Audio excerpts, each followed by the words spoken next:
Tal y como habíamos prometido, hoy contamos con un invitado especial, diríamos que un invitado de lujo. Se trata del abogado constitucionalista Delkin Olivero, con quien vamos a hablar sobre un tema muy importante que muchos dominicanos desconocemos. Se trata del impuesto a la propiedad inmobiliaria. Para esta entrevista contamos con la participación especial de don Isidro Toro Pampol, quien va a participar en esta entrevista haciéndole comentarios. Voy a coadyuvar. A coadyuvar, así que... ¿Le gusta esa palabrita? Me gusta. ¿Cómo está, don Eli? Muy bien. Pero me haga con la mano extendida. No, jamás. Pero yo no cobro por saludar. No cobra por saludar. Tenemos con nosotros al licenciado Delkin Olivero, abogado constitucionalista, pero es parte del equipo de coordinación de una organización, una institución que se autodenomina Mesa de Encuentro Vía Alternativa. Son dos conceptos bien interesantes, mesa de encuentro por un lado y vía alternativa por otro. ¿Usted nos podría, antes de entrar al tema de fondo, dibujar un poco para que nuestro público comprenda qué es eso de una mesa de encuentro y qué es vía alternativa? Primero, antes de mi saludo para ustedes, don Eli, placer habernos invitado a esta sesión de su respetado programa, Entérate con Mayra. Pampol, siempre atento a las cosas que nos interesan como país, que le interesa a la República Dominicana. Mira, el tema o el nombre Vía Alternativa es un nombre que pega mucho, que suena bonito. Parece como si fuera un partido político. Vía Alternativa. ¿Pero es un partido político? No, jamás. No. Es un partido, pero no partidario. Oh. Sí. Una mesa de encuentro donde hombres pensantes que están preocupados por lo que son los bienestares de la sociedad, por lo que son las vías para que la sociedad reciba parte de lo que paga, no de lo que invierte, parte de lo que paga el Estado Dominicano. Uno de esos temas sociales que abarca la retribución nuevamente en esa inversión que pudiera hacer el Estado es un tema que tiene que ver con el IPI. Pero antes de entrar al IPI, Vía Alternativa tiene una ideología. Hablan de grupos autoritarios, hablan de grupos democráticos. Dentro de la democracia hablan de democracia de élite, democracia participativa. Más o menos, ¿en dónde se encuadra Vía Alternativa? Vía Alternativa se encuadra en el cuadro participativo de la sociedad. Democracia participativa. Una democracia participativa de la sociedad. Es decir, que nosotros tratamos de llevar conocimiento a la población para que los bienes y servicios de la población puedan reinvertirse nuevamente y buscar una forma de esa retribución económica que el Estado maneja para que vaya en beneficio de la población o en beneficio de la sociedad.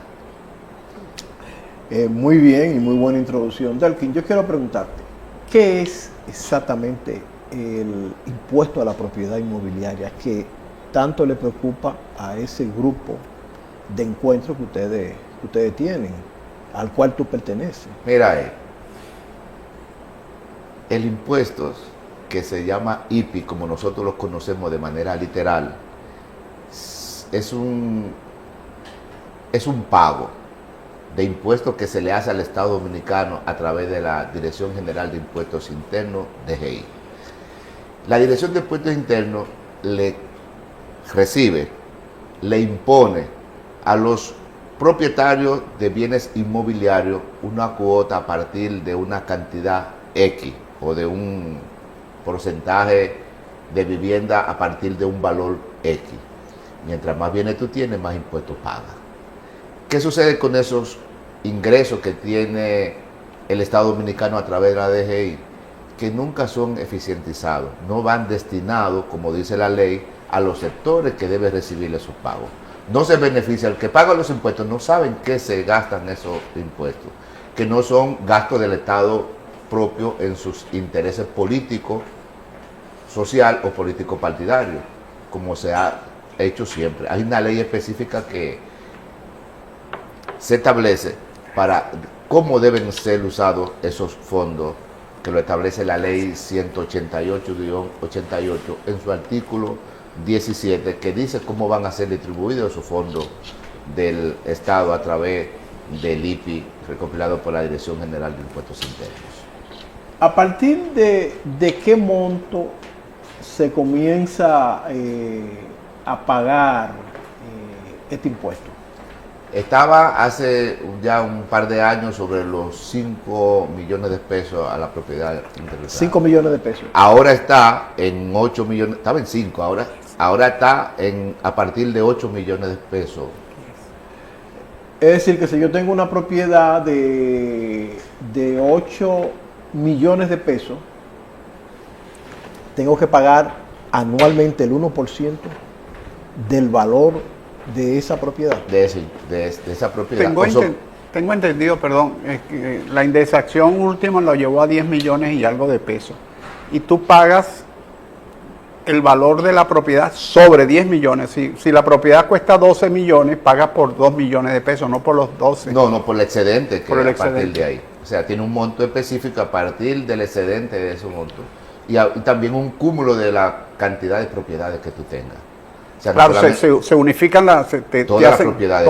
Es decir, un ciudadano que tenga propiedades por valor de 20 millones, inmobiliarias de 20 millones de pesos, tiene que pagar por cada propiedad una, o le unifican. No, en términos genéricos. O sea, si tú tienes 3 propiedades y las 3 propiedades, cada una de ellas de manera individual, cuesta 4 millones de pesos. Tú por una no pagas, ni por 2 tampoco pagas. Pero por 3 la suma hacen 12 millones de pesos. Entonces tú pagarías a partir del excedente de los 10 millones de pesos. Este impuesto está especializado en la recaudación, está especializada por ley hacia dónde deben de... Hay una ley que establece cómo van a ser utilizados esos fondos. Por ejemplo, la ley 188-88 especifica de manera clara en su artículo 17 dónde van a ser distribuidos y cómo van a ser distribuidos esos fondos. Te lo explico. Esa ley establece que el 80% de esos fondos especializados deben ser invertidos en sociedad, en inversión inmobiliaria, por ejemplo, y deben ser distribuidos, o el Estado debe distribuirlo hacia una entidad del Estado que pueda manejarlo. Pero ¿cómo va a manejarlo? Como tú quieras. No. Le especifica de manera clara que tú debes hacer las inversiones de esos fondos, pero la institución o el ministerio que te ha encargado para utilizar esos fondos solamente va a usar esos fondos para la viabilización o la materialización de la utilización de esos fondos. Ahora bien, no puede utilizar esos fondos para el gasto de nómina, no puede utilizar esos fondos. Pero eso lo establece la ley actual, que no lo puede gastar en nómina. Claro, lo establece la ley. No puede utilizarlo en esos gastos ni de nómina, ni generales, sino un fondo especializado única y exclusivamente para hacer la inversión reinvertida a la sociedad. Esa misma ley, esa misma ley establece que el 20% de esos fondos deben ser dirigidos a los ayuntamientos del país de manera equitativa. Pero como equitativa en el sentido de que debe ser en función del porcentaje que tengan los entes de capitales. Es decir, los que pagamos impuestos en Santo Domingo, si tenemos el 15% o el 20% del total, cuando se vayan a distribuir esos fondos al Ayuntamiento del Distrito Nacional, sería en función de ese 15%. ¿Y qué plantean ustedes con respecto a eso? Porque yo veo eso muy bien lo que usted acaba de decir. Si se está gastando en desarrollos urbanísticos, no se gasta en burocracia, entonces, ¿cuál es el planteamiento de ustedes? Mira, el planteamiento nuestro es organizar instituciones para que esos fondos vayan directamente a un fondo de inversión social. Esos fondos de inversión social tienen que ver, por ejemplo, con canalizaciones de drenaje. O sea, inversión de capital. Inversión de capital. Inversión de capital. Claro, tienen y que dirigida al sector urbanístico. a los sectores urbanísticos, porque no es solamente uno, hay sectores urbanísticos que están distribuidos en diferentes tipos de sociedades a nivel de la función que tú hagas. Necesariamente no tiene que ir a un área especializada como puede ser la canalización de agua, agua potable. Por ejemplo, los drenajes que ahora los drenajes fluviales. que en esta ciudad de Santo Domingo se ha visto tan atormentada con las lluvias. Por ejemplo, nosotros tenemos en la República Dominicana y específicamente en las ciudades más grandes, personas que viven en zonas, además de peligrosas, muy paupérrimas, y el Estado Dominicano no ha establecido una política para la mejoría de esa persona. Creo que ese fondo debían ser invertidos para que esa persona tenga mejor calidad de vida, si hay que sacarlo de ese sector y llevarlo a otro sector. Por ejemplo, El desarrollo urbanístico. un desarrollo urbanístico. Podría ser también que esa persona que está en ese estado vulnerable se le haga, como se hace en todos los países, un refugio. Por si viene un ciclón, la gente pueda ser colocado. No así como se hace en la práctica, que la persona lo que hace es que salen despavoridos de esos sectores, se meten a la iglesia, se meten a los clubes, se meten A las escuelas. a las escuelas. Entonces, cuando pasa la tormenta, entonces hay un problema social peor, porque los muchachos no pueden ir a la escuela, está sucia, está desbandada. ¿Cuánto es el monto del IPI anualmente? En el año pasado, por ejemplo, ¿cuánto recaudó el Estado en ese impuesto? ¿Cuánto? ¿En miles de millones de pesos o centenares? El año pasado nosotros tenemos conocimiento que eso anduvo por los 5.000 millones de pesos. Pero es poco lo que se recauda. No, no es poco, Eli. Depende del uso que tú le vayas a dar. 5.000 millones de pesos, tú haces más de una casita. Hace mucho más de una casita en 5.000 y hace refugio que pudiera tener personas que puedan ver. O haces un buen drenaje. Y pudiera tener las aguas residuales que andan por la calle, tú pudieras canalizarlas En alguna ciudad, en algunos pueblos. ¿Y qué plantean ustedes? Que se gaste el 80% de eso en bienes de capital, en inversión de capital. Nosotros en esa mesa temática, nosotros hemos planteado llevar la asesoría al Estado Dominicano, a las instituciones dominicanas, a la población de manera en general, que esos fondos debían ser manejados de manera muy pulcra, de manera social.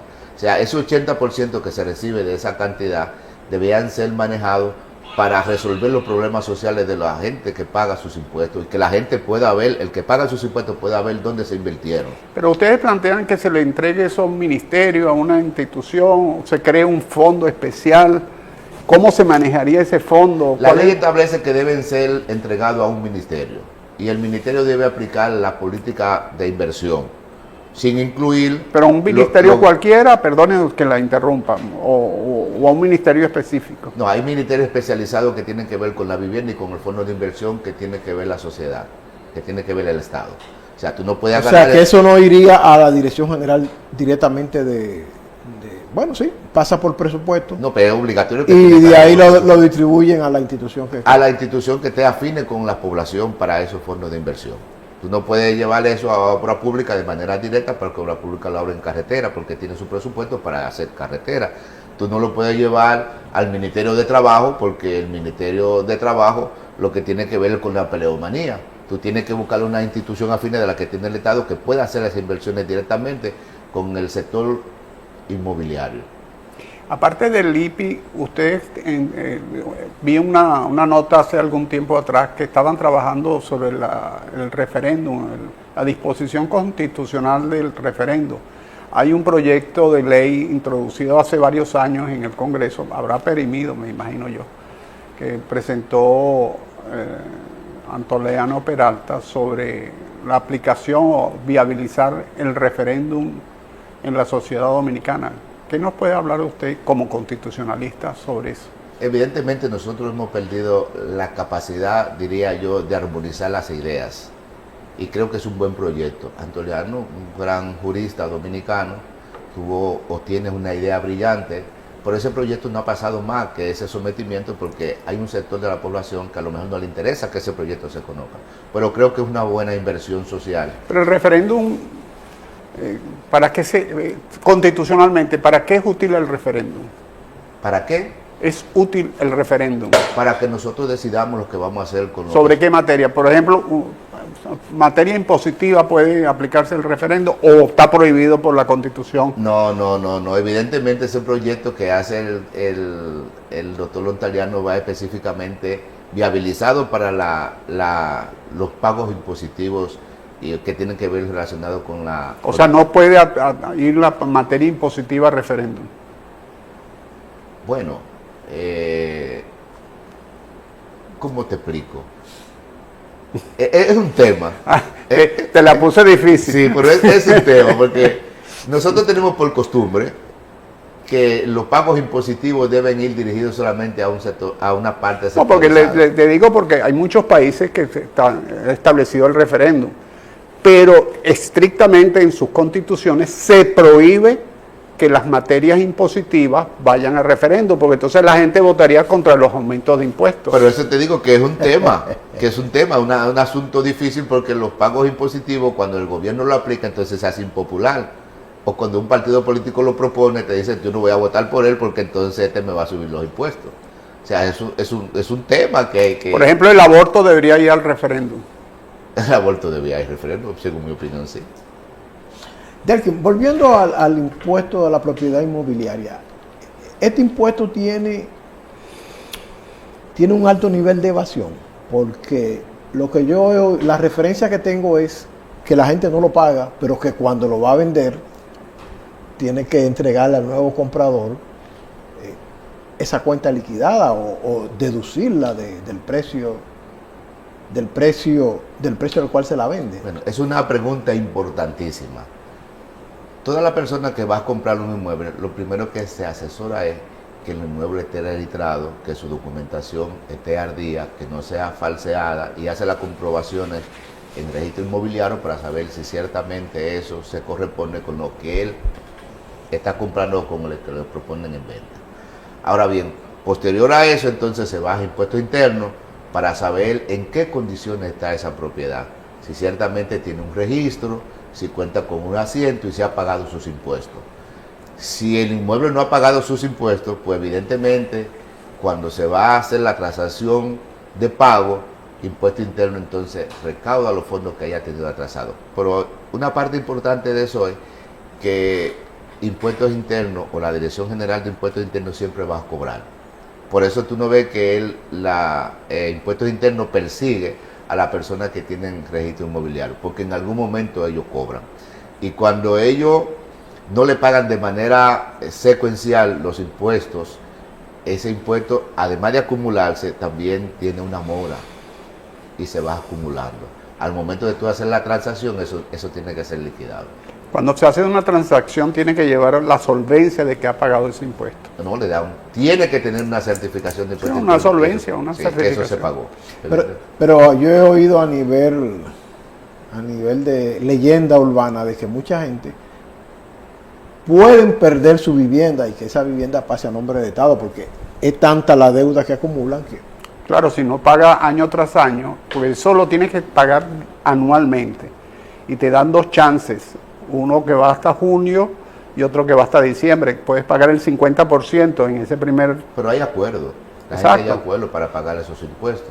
Pero si tú dejas acumular eso año tras año, 10 años, 15, 20 años, más los intereses, más las multas, las moras, etcétera. El Estado puede accionar contra esa vivienda. Puede accionar. Aquí no pasa. En la práctica no pasa. Sí, pero si vas a vender la propiedad, tiene que pagar los impuestos. Tiene que pagar los impuestos atrasados, que muchas veces son el 15, el 20, el 30% del valor del inmueble. Y normalmente nosotros tenemos como costumbre, para incentivar el pago de los atrasos de esos inmuebles, utilizar lo que el Estado dice, tiene un término, una exención de pago. Si tú debes 10 meses, 10 años, va a pagar 3, si debes 5, va a pagar 2, y entonces te viabilizan y te ponen al día con esos pagos. O sea, que siempre se le busca la vuelta, como decimos. A todos, siempre el Estado, el gobierno siempre da una exención de pago a los impuestos, no solamente del IPI, sino de todo. Por ejemplo, cuando las personas están atrasadas en el pago de sus impuestos sobre el porte y tenencia de armas de fuego, le dan una exención, y si tú debes 5 años, si debes 10 años, tú pagas solamente un porcentaje de esos años. Si no dieran esas exenciones, quizás no habría que hacer reforma fiscal. No, los fondos estuvieran por ahí está. Y realmente yo creo que la reforma fiscal, que tiene que ver mucho con las recaudaciones, si el Estado fuera mucho más eficiente con las recaudaciones, nosotros no tendríamos que enfrentarnos todos los años, cada mes, a maldecir lo que son las propuestas de la reforma fiscal. A que nos saquen dinero de los bolsillos. No, te lo quitan de una manera u otra. Derkin, ¿hay alguna provincia del país que recaude más por este impuesto que, por ejemplo, la capital se sabe que es la que va adelante por su gran desarrollo urbanístico, pero en las provincias, hay provincias, yo me imagino que esa recaudación será prácticamente Pírrica. Como dicen en el campo mío, asigún. asigún. Según. O sea, ¿cómo se comporta esa recaudación? La población, las provincias más pobladas, evidentemente tienen mayores registros. Mayores registros. Las provincias que están mucho más aisladas, que son mucho más pequeñas, tienen menos registro. Incluso hay algunas que no pagan registro. Provincia, me refiero a pueblos de provincia. Sí, porque no llegan a 10 millones una propiedad, entonces nadie paga. Nadie paga. Porque ninguna llega a 10 millones de pesos. Hay provincias que... Pero y esto no abarca a la finca, los terrenos baldíos. Sí, porque sí tienen registro, claro, igualito.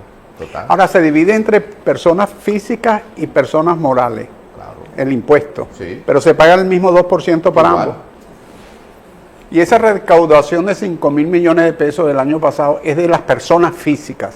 Eso es de la persona física de manera exclusiva. Okay. O sea, que pudo ser reinvertido nuevamente a lo que la población debió recibir de manera directa en esas inversiones.